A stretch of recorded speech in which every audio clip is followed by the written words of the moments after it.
why is it the track and field, America always win? And what are the representative? Maybe most of them from Jamaica and all this. Why? Because the genetic is such that they are better in those areas.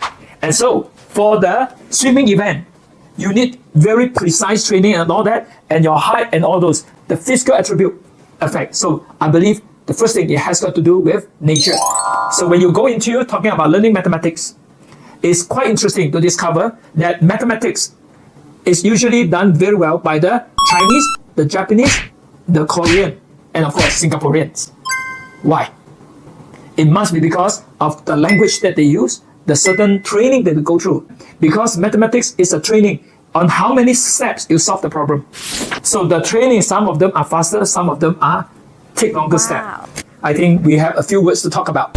First thing, we must talk about genes, and that is the DNA or the genetic.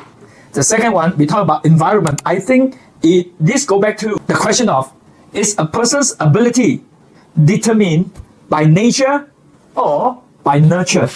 Nature means to say what you're born with. So the 23 chromosomes from the father and the 23 chromosomes from the mother come together.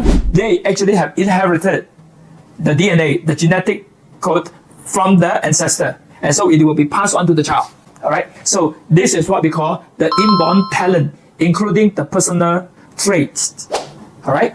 Now, so once we understand this, we are born with a talent, but this talent must be given the environment so that they can develop. It's just like the seed. The seed must be given the right soil so that they can actually begin to grow. So now, I would say that number one is nature first and then nurture. So if I discover a certain talent about a child, then I can spend the time developing the child by providing the correct physical environment.